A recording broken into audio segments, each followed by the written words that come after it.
Ako si David at hayaan niyo akong ibahagi ang kwento ng sa palagay kong tunay na definisyon ng salitang pagmamahal.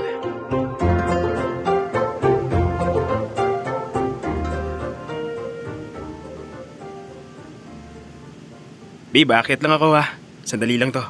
Kukunin ko lang yung mga gamit na talagang kailangan ko. Sige babe, ilang oras bang biyahe papunta sa probinsya ninyo? Mga 3 oras din kapag walang traffic. Mahaba-haba rin palang biyahe.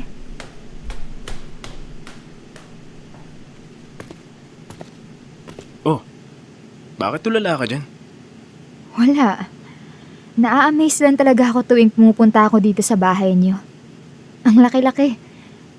Pero parang ang lungkot. Yung mga muebles, luma na. Pero halatang hindi birong halaga. Mahilig kasi si Papa sa mga ganyan. Yung upuang yon, sa lolo at lola ko pa yan. Inalagaan lang ng gusto nila Mama at Papa. Gusto raw kasi nila lolo at lola na may mga bagay pa rin magpapaalala ng tungkol sa kanila kahit wala na sila. Luma na. Pero parang kaya pang tumagal. Ito. Yung painting na to. Matagal ko na itong napapansin, babe. Ah, sabi ni Papa, sobrang mahal daw niyan. Bata pa lang sila. Nandyan na yan. Pinaka-iingat-ingatan daw ni Lolo Nestor. Sino ba yung nasa painting? Parang lalaki at babae. Pero hindi ko rin maintindihan. Hindi ko alam kung wala lang talaga akong mata para sa art, pero hindi ko makita kung bakit sobrang mahal nito. May kwento yan, babe. Anong kwento? Nagsimula ang kwento sa isang baryo sa Ilocos Norte. Tungkol sa isang babae. Tawagin natin siyang Yen. At isang lalaki, si Ura.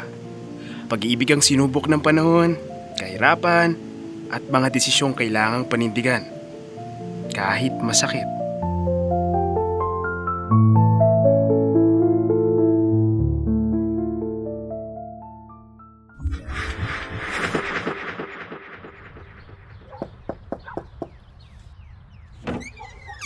Kabsat, kamusta kan? Adora! Ang tagal na kitang hindi nakikita. Pasok! Pasok! Tumuloy kayo dito sa loob. Kumusta ka na? At itong batang kasama mo? Si Ura, anak ko. Siya na ba ang ipinagbuntis mo noon? Ay, ang bilis talaga ng panahon. Halika nga rito, iho. Sige anak, magmano ka sa tiya. Kay Manang Ermi. Mano po? Kaawaan ka. Diyos ko, na-miss kita, Adora. Ako rin. Walang pinagbago ang bahay niyo, Ermi. Malaki pa rin. Nahihirapan na nga ako sa paglilinis. Pero ano't na pa rito kayo? Bumalik kami dahil hindi namin gustong kalakihan ni Nestor ang lugar na tinirhan namin. Tama lang yan. Ewan ko ba kung bakit naisipan ninyo pang umalis noon? Ganun lang siguro talaga ang buhay. Siya nga pala, nasan ang anak mong si Yen? Ay, sandali. Yen! Heto na po, Nay! Ang tita Adora mo, naalala mo pa ba? Hindi po. Halos kasing laki mo lang noon itong si Ura. Ano ka ba, Ermi? Baka nga tuluyan na ako nakalimutan ni Yen. Sige na. Magmano ka muna. Mana po. Diyos ti Agnina, balasitang kan. Dear Love, bata pa lamang si Yen at Ura nang pagtagpuin sila ng tadhana. Sa muling pagbabalik ni Ura sa baryo, isang pagkakaibigang matagal nang hinihintay ni Yen ang muling nabuhay. Sa tahimik na bahay, sa mga larong payak at kwentuhang walang malay. Doon sila naging malapit at hindi na malayang umusbong ang pag-iibigan ng magkaibigan.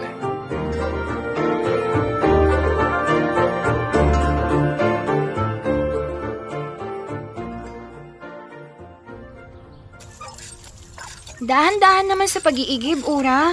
Baka masira yung puso. Ano bang ginagawa mo dito? Gusto kong maglaro. Marami pa akong gagawin yin. Sinabi ko na nga sa'yo, hintayin mo na lang ako sa bahay nyo. Ang tagal mo naman kasi. Kapag kinulit mo pa ako, babasain kita ng tubig. Hindi mo kayang Mm.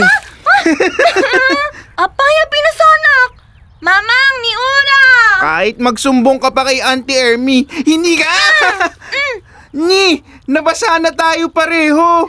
Halika na kasi, Ura. May bagong dalang pintura si nanay. Subukan natin. Magpipintura? Hindi ako marunong yan. Ayos lang. Ako rin naman. Pero pwede pa rin naman natin subukan, di ba? Sandali lang, magpapalit muna ako ng damit.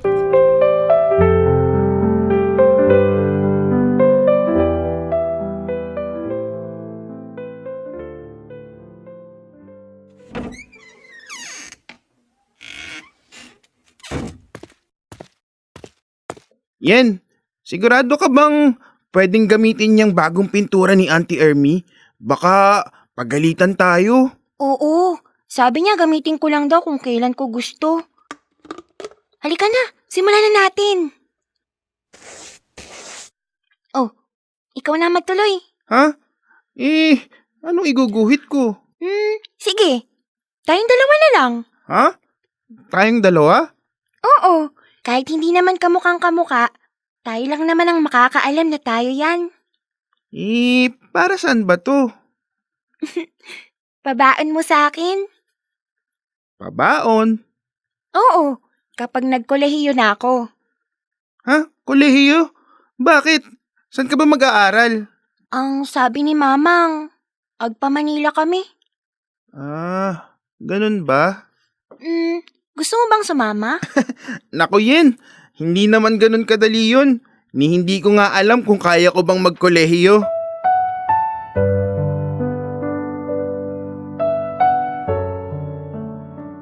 Nang malaman ni Ura na magmamaynila si Yen, may kirot na agad sa dibdib niya. Takot na mawala na. Kahit wala pang nawawala, naisip niyang umiwas. Pero mas pinili niyang sulitin ang mga araw na natitira. At sa bawat sandaling magkasama sila, unti-unting luminaw ang katotohanang matagal na niyang iniiwasan.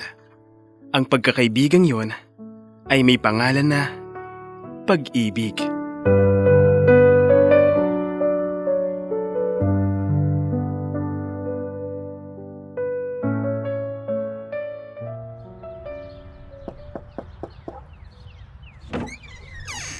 Oh, Ura! Ano yan? Bulaklak. Bulaklak? Para saan? Para sa'yo Yen. Kasi gusto kita. Halika nga rito. Ano bang sinasabi mo, Ura? Yen, hindi na lang kaibigan ang tingin ko sa'yo. Ay ayatan ka. Ura, pag-isipan mong mabuti ang sinasabi mo. Dahil hindi pwede. Bakit? 3 taon ang tanda ko sa'yo, Ura. Yen, wala sa edad ang pagmamahal. Pagmamahal? Ano bang alam mo dyan sa pagmamahal? 16 ka pa lang, Ura. Pero, totoong nararamdaman ko. Ngayon lang ako naging sigurado sa isang bagay yan. At mula ngayon, manliligaw na ako. Pero, Ura, Inal daw Maaayokan to! ikaw talaga.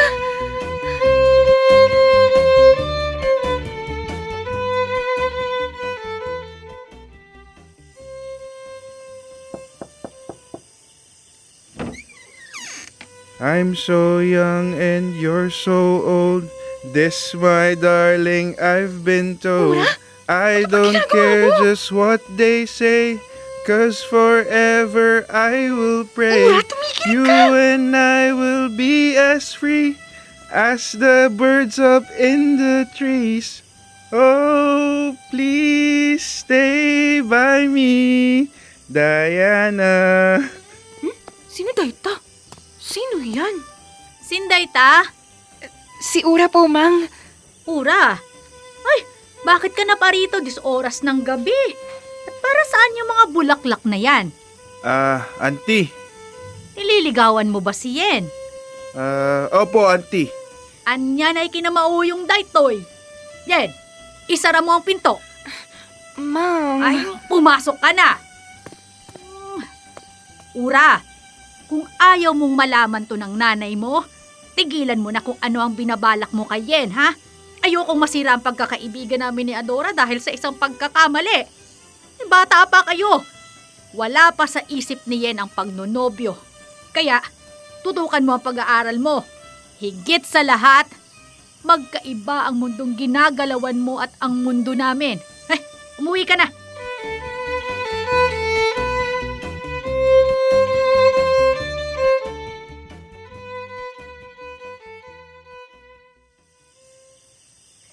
Ura, tama si Mamang.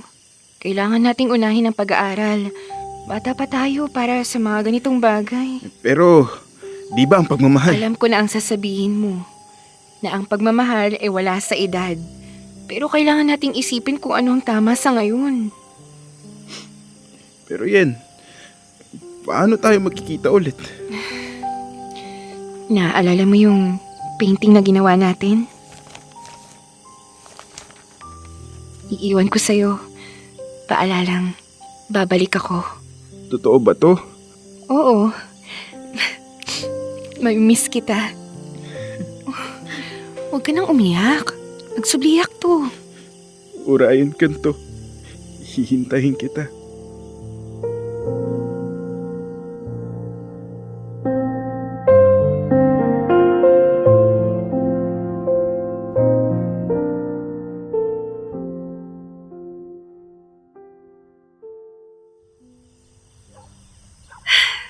Wala pa ring pinagbago ang lugar na to.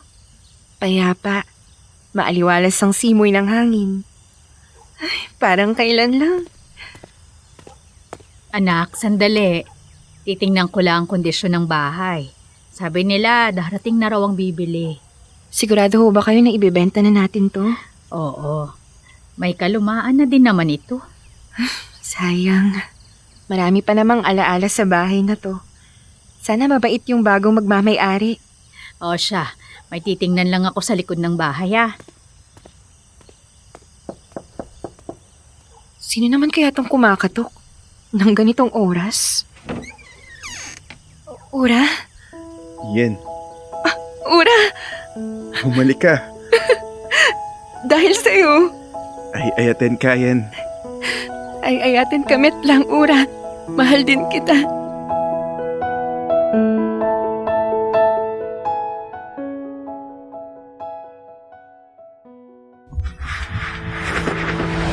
At doon nagsimula ang kanilang ever after.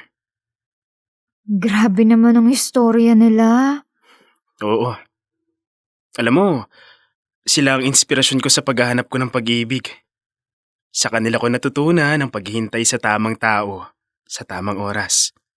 At ang paniniwala na darating ang lahat ng yun sa tamang pagkakataon. Nakaka-inspire. Kaya bilisan na natin ang kilos para maipakilala na rin kita, kina Ura at Yen. Ha? Ang ibig mo bang sabihin ay...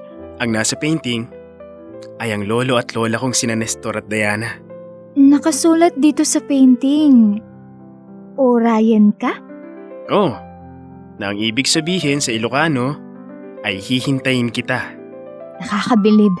Kaya sa panahong ang pag-ibig ay madaling talikuran at ang pangako ay mabilis mabitawan, si lolo at lola ang paalala na may pag-ibig na hindi sumusuko.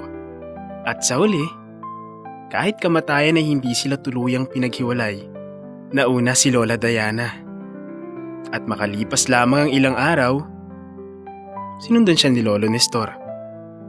Dahil ang tunay na pag-ibig, hanggang sa huli, pinipiling magkasama.